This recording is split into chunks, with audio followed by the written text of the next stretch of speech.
जी दोस्तों अस्सलाम वालेकुम जी। उम्मीद करने कि सब दोस्त खैर खैरियत नाल होणगे। ते अज असीं दोस्तां वास्ते जिहड़ी वीडियो बना रहे हैं ये साडा मेनू है हफ्ता इतवार सैचरडे संडे सबतू दोमिनिका। ते मैं बोलना पिया तुहाडा अपना शमस इकबाल नोवारा तो तरबीगो नोवारा। बराए मेहरबानी करके वीडियो नू फुल वॉच करियो।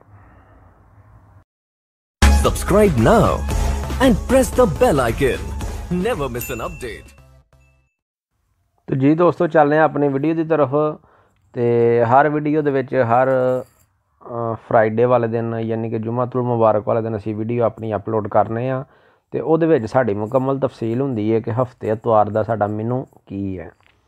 तो इस बार जिहड़ा साडा मेनू है हफ्ते दा कल यानी कि हफ्ता 16 अक्तूबर साडा मेनू जिहड़ा वे चिकन टिक्का बोटा मलाई, चिकन टिक्का बोटी मलाई ते नाल नान होणगे। ठीक है, जिहड़े दोस्तां ने भी आर्डर करना वे बिल्कुल तुसीं अपनी स्क्रीन दे उत्ते नंबर देखदे हो पे, तुसीं उस नंबर दे उत्ते साडे नाल राबता कर सकदे हो, आर्डर दे सकदे हो।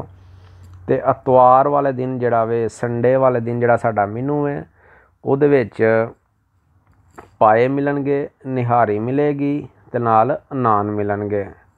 ठीक है, हफ्ते का जिहड़ा मेनू है हफ्ते वाले दिन चिकन टिक्का बोटी मलाई नान ते इतवार वाले दिन पाए निहारी ते नाल नान होणगे।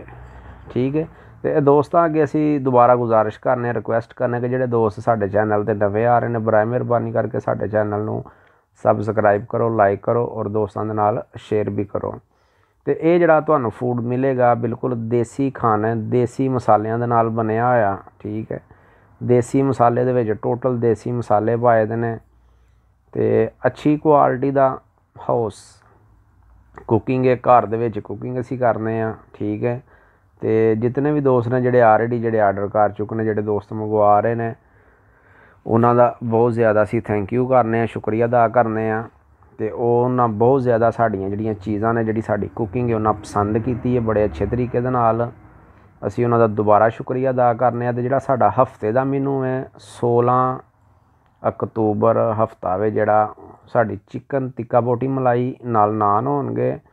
इतवार वाले दिन जिहड़ा साडा मेनू है उहदे विच पाए होणगे बड़े, नाल निहारी होएगी ते नाल नान होणगे। ते आर्डर करने वास्ते तुसीं बिल्कुल कॉल कर सकदे हो। शमस इकबाल तरबीगो जिन्हां दा हाउस कुकिंग दा काम है। ठीक है, शमस इकबाल तरबीगो तो नज़दीक नवारा दे कोल। ठीक है, मिलान तरबीगो नवारा। तो दोस्तों अगे दोबारा असीं रिक्वेस्ट करने कि बराए मेहरबानी करके साडे चैनल नू सबसक्राइब करो, लाइक करो और दोस्तों दे नाल शेयर भी करो। तो इहदे नाल मैनूं अमानत अली नूं दवो इजाज़त। सोने रब दे वाले। Subscribe now and press the bell icon. Never miss an update.